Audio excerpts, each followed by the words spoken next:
Bonsoir et bienvenue dans cette nouvelle édition de Voyage au bout de la nuit. Je suis ravie de vous retrouver pour cette dernière émission et ma dernière lecture du Fauteuil hanté de Gaston Leroux. Pendant ma lecture, n'hésitez pas à réagir sur les réseaux sociaux avec le hashtag VBN sur Twitter. Vous pouvez commenter, poser vos questions comme d'habitude ou sinon sur notre page Facebook Voyage au bout de la nuit. Avant de commencer ma lecture, j'aimerais remercier Pavol à la réalisation et Jérôme au son qui m'accompagne ce soir. Voilà, je vous souhaite une excellente soirée et je termine avec vous donc le chapitre 14.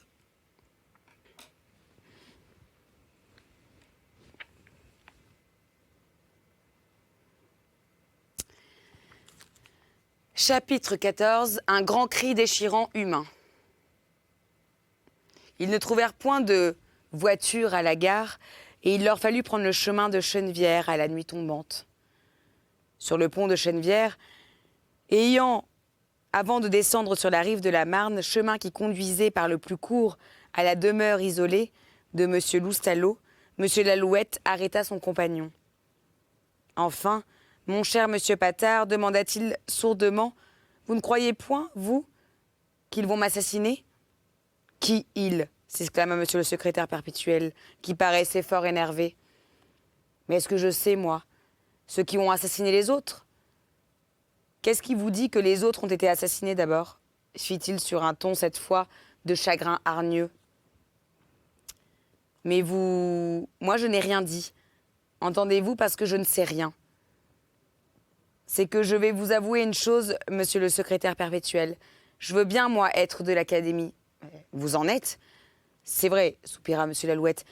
Ils descendirent sur la berge. Monsieur Lalouette était poursuivi par une idée fixe. Mais je voudrais tout de même bien ne pas être assassiné, fit-il. Monsieur Hippolyte Patard haussa les épaules. Cet homme qui ne savait pas lire, mais qui savait parfaitement qu'en se présentant à l'Académie, il n'avait rien à craindre de tout ce que tous les autres qui ne se présentaient pas redoutaient. Cet homme qu'il avait pris pour un héros et qui n'avait été qu'un malin commençait à lui être moins sympathique. Il résolut de le rappeler assez rudement au respect de lui-même. « Mon cher monsieur, il y a des situations dans la vie qui valent bien que l'on risque quelque chose. » Et allez donc, ça c'est envoyé, pensa monsieur Hippolyte Patard. C'est qu'en vérité, il trouvait les plaintes de ce monsieur Lalouette tout à fait nauséabondes. La situation avait beau apparaître difficile, mystérieuse, et à tout prendre menaçante, monsieur Hippolyte Patard pensa qu'elle était encore bien belle pour monsieur Lalouette qu'elle faisait académicien. Monsieur Lalouette avait baissé le nez.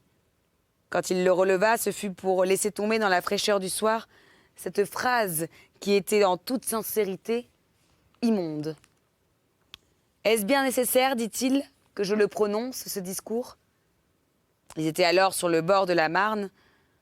Les voiles de la nuit enveloppaient déjà les deux voyageurs. Monsieur le secrétaire perpétuel regarda l'eau sournoise et profonde et la silhouette affalée de monsieur Lalouette. Il eut envie de le noyer tout simplement. Pain, un coup d'épaule. Seulement, au lieu de précipiter cette chair flasque au sein des eaux, monsieur le secrétaire perpétuel alla prendre amicalement le bras de monsieur le récipiendaire. Et cela parce que d'abord monsieur Hippolyte Patard était le moins criminel des hommes et qu'ensuite il venait de penser soudainement à ce que coûterait à l'illustre compagnie un quatrième mort. Il en frémit. À quoi pensait-il donc ? À inquiéter cet excellent monsieur Lalouette. Il se traita de fou, il pressa le bras de monsieur Lalouette. Il jura cet honnête homme du fond du cœur une reconnaissance éternelle. Il essaya de réchauffer chez lui une ardeur académicienne qu'il se reprochait assurément d'avoir laissé s'éteindre. Il lui décrivait son triomphe du lendemain, il lui montra la foule enivrée et ravie. Enfin, il fit fondre, comme on dit, le cœur de monsieur Lalouette. En lui représentant aux premières loges madame Lalouette, vers qui allaient tous les hommages, comme à l'épouse glorieuse et rayonnante de l'homme du jour. Finalement, ils s'embrassèrent et se congratulant, en se réconfortant, en se traitant d'enfants qui s'étaient laissés assombrir par des idées noires, ils riaient tout haut, comme des braves, quand ils constatèrent qu'ils étaient arrivés à la grille du grand Loustalot. « Attention aux chiens, fit monsieur Lalouette. » Mais les chiens ne se faisaient pas entendre. Chose curieuse, la grille était ouverte. M. Hippolyte Patard n'en sonna pas moins pour avertir de la présence d'étrangers. Où sont donc Ajax et Achille, dit-il. Et Tobie, il ne vient pas? De fait, personne ne se dérangeait. Entrons, fit monsieur le secrétaire perpétuel. J'ai peur des chiens, recommença monsieur Lalouette. Et je vous dis que je les connais depuis longtemps, répéta monsieur Patard. Ils ne vous feront aucun mal. Alors marchez devant, commanda bravement monsieur Lalouette. Ainsi, ils parvinrent jusqu'au perron. Le plus profond silence régnait dans le jardin, dans la cour et dans la maison. La porte de la maison était également entr'ouverte. Ils la poussèrent. Un bec de gaz à demi ouvert éclairait le vestibule. « Il y a quelqu'un » s'écria monsieur Patard de sa voix de tête. Mais aucune voix ne lui répondit. Ils attendirent encore dans un extraordinaire silence. Toutes les portes qui donnaient sur le vestibule étaient fermées. Et tout à coup, comme monsieur Patard et monsieur Lalouette restaient là, fort embarrassés, le chapeau à la main, les murs de la maison résonnèrent d'une clameur affreuse. La nuit retentit désespérément d'un grand cri déchirant humain. Chapitre 15. La cage. La mèche de monsieur le secrétaire perpétuel s'était dressée toute droite sur son crâne. Monsieur Lalouette s'appuyait au mur dans un grand état de faiblesse. Voilà le cri, gémit-il, le grand cri déchirant humain. Monsieur Patard eut encore la force d'émettre une opinion. C'est le cri de quelqu'un à qui il est arrivé un accident. Il faudrait peut-être voir... Non, il ne bougeait pas. Non, c'est le même cri, je le connais. C'est un cri qu'il y a comme ça, tout le temps dans la maison, dit monsieur Lalouette. Monsieur Hippolyte Patard haussa les épaules. Écoutez, dit-il, ça recommence, grelotta monsieur Lalouette. On entendait maintenant comme une sorte de grondement douloureux, de gémissement lointain et ininterrompu. Je vous dis qu'il est arrivé un accident, cela vient d'en bas, du laboratoire, c'est peut-être Loustalot qui se trouve mal. Et monsieur Patard fit quelques pas dans le vestibule. Nous avons dit que dans ce vestibule se trouvait l'escalier conduisant aux étages supérieurs. Mais sous cet escalier-là, il y en avait un autre qui descendait au laboratoire. Monsieur Patard se pencha au-dessus des degrés. Le gémissement arrivait là presque distinctement, mêlé de paroles incompréhensibles, mais qui semblaient devoir exprimer une grande douleur. Je vous dis qu'il est arrivé un accident à Loustalot. Et bravement, monsieur Hippolyte Patard descendit l'escalier. Monsieur Lalouette suivit. Il dit tout haut, « Après tout, nous sommes deux ». Puis il descendait, puis il entendait gémir et pleurer. Enfin, comme ils arrivaient dans le laboratoire, ils n'entendirent plus rien. Le laboratoire était vide. Ils regardèrent partout autour d'eux. Un ordre parfait régnait dans cette pièce. Tout était à sa place. Les cornues, les alambics, les fourneaux de terre dans la grande cheminée qui servait aux expériences, les instruments de physique sur les tables, tout cela était propre et net et méthodiquement rangé. Ce n'était point là, de toute évidence, le laboratoire d'un homme qui est en plein travail. Monsieur Patard en fut étonné. Mais ce qui l'étonnait le plus était, comme je l'ai dit, de ne plus rien entendre et de ne rien voir qui l'eût mis sur la trace de cette grande douleur qui leur avait retourné les sangs, à tous les deux, monsieur Lalouette et lui. « C'est bizarre, fit monsieur Lalouette, il n'y a personne. »« Non, personne. » Et tout à coup, le grand cri les secoua à nouveau, leur déchirant le cœur et les entrailles. Cela les avait comme soulevés de terre, cela venait même de sous la terre. « On crie dans la terre, » murmura monsieur Lalouette. Mais monsieur Patard lui montrait déjà du doigt une trappe ouverte dans le plancher. « Ça vient d'ici, fit-il. » Il y courut. « C'est quelqu'un qui sera tombé par cette trappe et qui lui sera brisé les jambes. » Monsieur Patard cherchait, monsieur Lalouette ouvrait de grands yeux. Les gémissements, à nouveau, s'étaient tus. « C'est incroyable, dit monsieur le secrétaire perpétuel. Il y a là une pièce que je ne connaissais pas, comme un second laboratoire sous le premier. » Et il descendit encore des marches, en examinant toutes choses prudemment autour de lui. Le laboratoire du dessous, comme celui du dessus, était éclairé par des papillons de gaz. Monsieur Patard descendait avec précaution. Monsieur Lalouette, qui regrettait décidément sa visite au grand Loustalot, arrivait. Dans ce laboratoire souterrain, il y avait la même disposition que dans la pièce de dessus, pour toutes choses. Seulement, toutes ces choses étaient dans un grand désordre et en plein service, en cours d'expérience.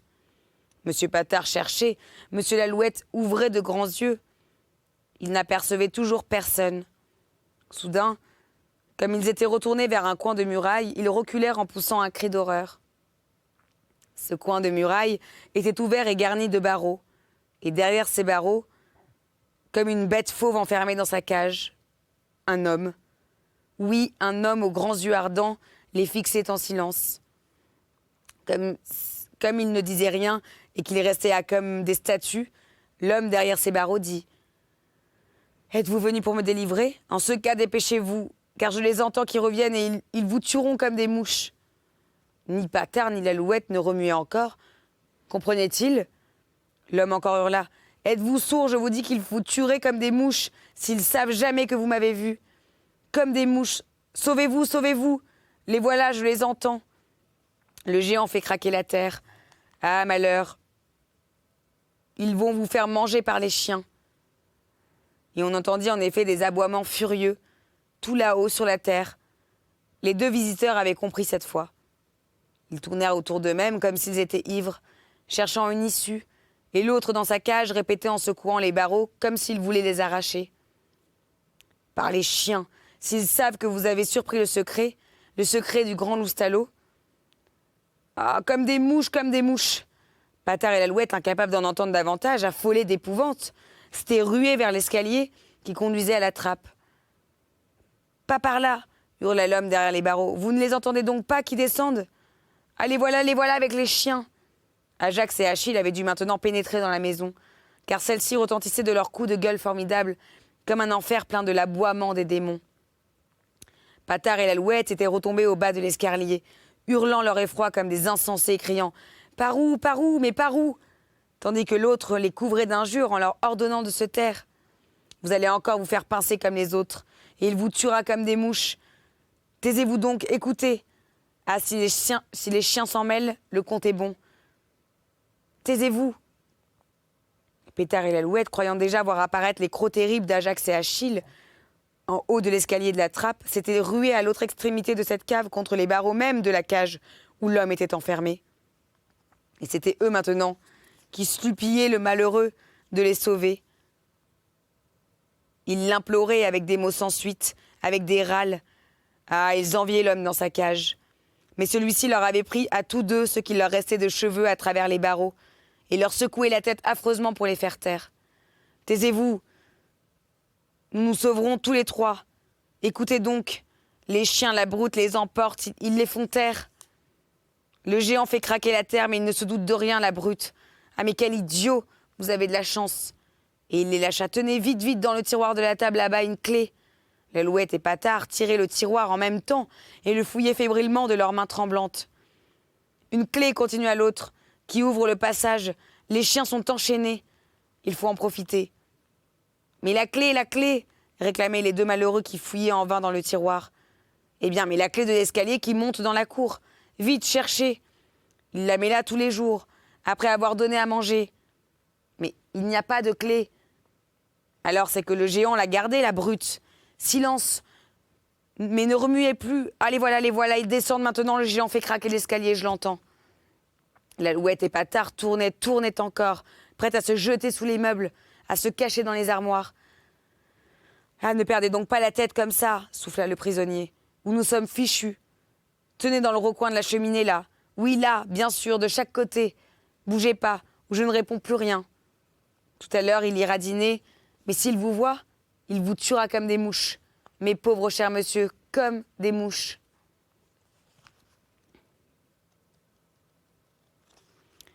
Chapitre 16. Par les oreilles. Agonisants, messieurs Patard et l'Alouette s'étaient dissimulés chacun dans un coin de la grande cheminée du laboratoire souterrain. Là, ils étaient dans une nuit profonde, ils ne voyaient rien. Tout ce qui leur restait de vie s'était réfugié dans les oreilles. En vérité, ils ne vivaient plus que par les oreilles. Ce fut d'abord le géant Tobie qui, en descendant l'escalier du laboratoire souterrain, fit entendre quelques grognements funestes. « Vous avez encore laissé la trappe ouverte ? » « Maître, dit-il, vous verrez que cela vous portera malheur à la fin. » On entendit les pas monstrueux de Tobie qui se rapprochaient de la cage, c'est-à-dire des barreaux derrière lesquels ils avaient découvert l'homme enfermé. Dédé a dû en profiter pour crier comme un sourd. T'as crié, Dédé? Certainement qu'il a crié, répondit la voix de Fossé de M. Loustalot. Je l'ai entendu, moi, quand j'étais au Gros Chêne et que je mettais les mains sur Ajax. Mais il n'y a personne à cette heure dans les environs. On ne sait jamais, gronda le géant. Vous pouvez recevoir des visites comme l'autre fois. Il faut toujours fermer la trappe. Avec elle, on est tranquille. Elle est rembourrée de crin. On n'entend rien. Si tu n'avais pas laissé la grille du jardin ouverte, vieux fou, et laissé échapper les chiens, tu sais bien qu'ils ne rentrent qu'à ma voix. Je n'ai pas pensé à la trappe derrière moi. Tu as crié, Dédé? Interrogea le géant. Mais il n'obtint pas de réponse. L'homme derrière ses barreaux ne bougeait pas plus qu'un mort. Le géant reprit. Les chiens étaient terribles ce soir. Ah, j'ai eu du mal à les enchaîner. Quand ils sont revenus, j'ai cru qu'ils allaient manger la maison. Ils étaient comme le soir où nous avons trouvé ici les 3 messieurs en visite devant la cage de Dédé. C'est un soir comme celui-là, maître, où les chiens s'étaient échappés et où il a fallu leur courir après. Ne me parle jamais de ce soir-là, Toby, fit la voix chevrotante de Loustalot. C'est ce soir-là, continua le géant, que j'ai bien cru que nous nous portions malheur. Car Dédé avait crié, avait bavardé. N'est-ce pas, Dédé, que tu avais bavardé? Pas de réponse. Mais c'est à eux, reprit le géant de sa voix grasse et lente, c'est à eux que ça a porté malheur. Ils sont morts. Oui, ils sont morts. Tous les 3? Tous les 3, répéta comme un écho sinistre la voix cassée du grand Loustalot.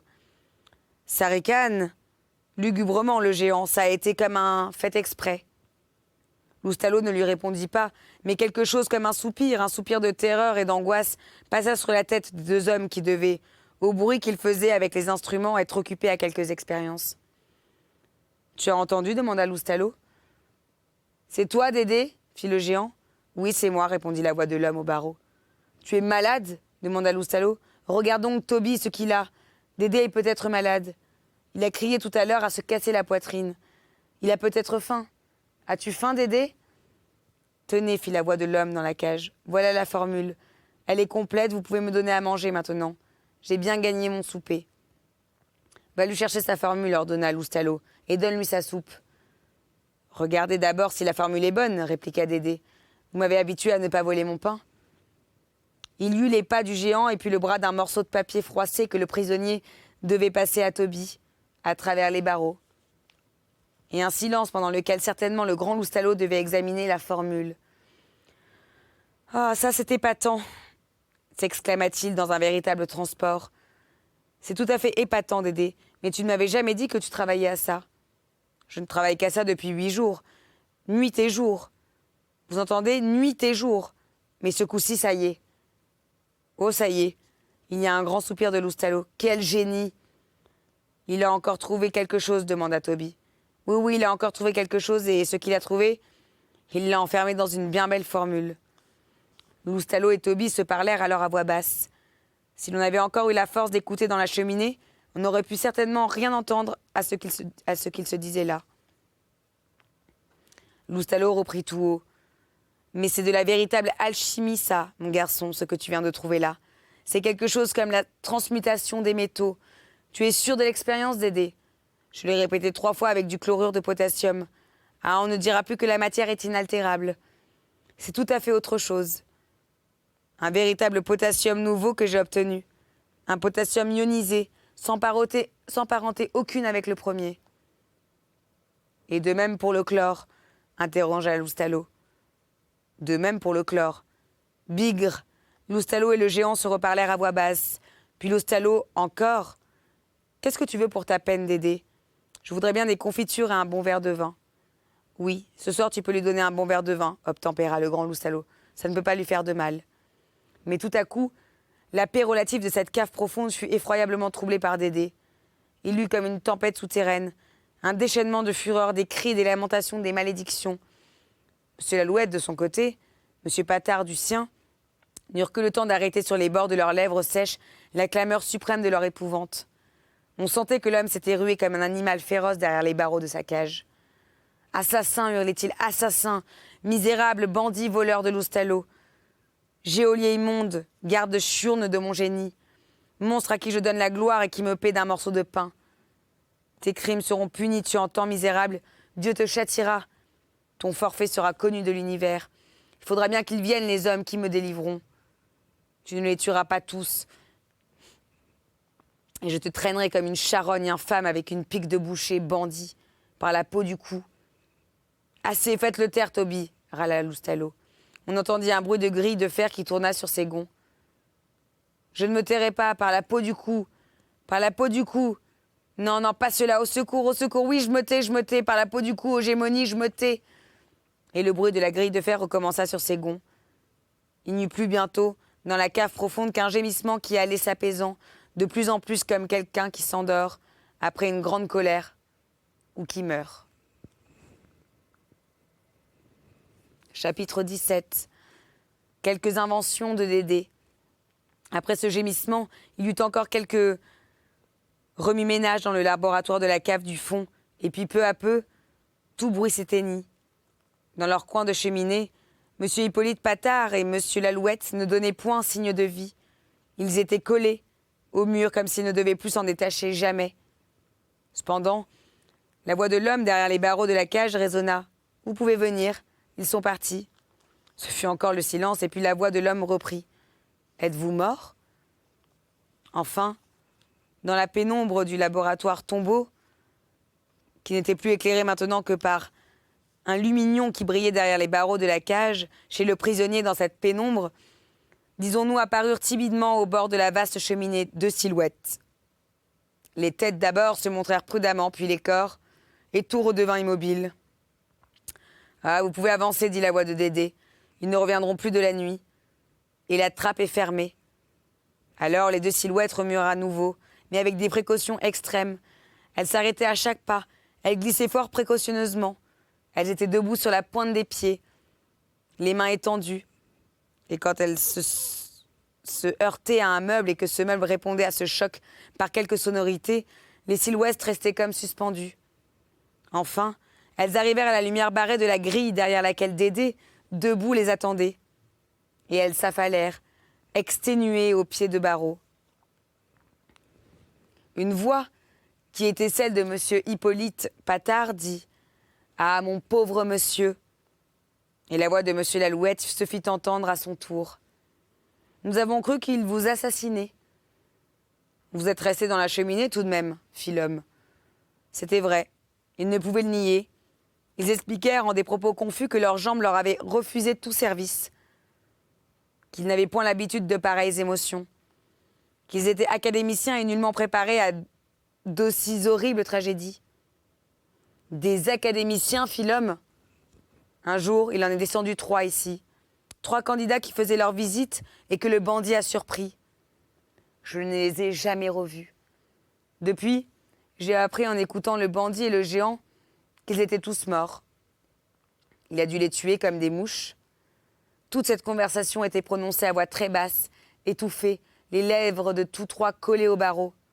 « Monsieur, implora Gaspard Lalouette, est-ce qu'il y a un moyen de sortir sans que le bandit nous surprenne ?»« Bien sûr, fit l'homme, par l'escalier qui donne directement dans la cour. » Monsieur Hippolyte Patard dit « La clé qui ouvre cet escalier et dont nous vous avez parlé n'est point dans le tiroir. » L'homme dit « Je l'ai dans ma poche, je l'ai prise dans la poche du géant, je me suis fait taire pour qu'il vienne dans ma cage. »« Ah, mon pauvre monsieur, reprit Patard, oui, oui, je suis à plaindre, allez, ils ont des façons terribles de me faire taire. » Alors, vous croyez qu'on peut s'en aller, soupira M. Gaspard Lalouette, qui s'étonnait que l'autre ne leur eût pas encore passé la clé.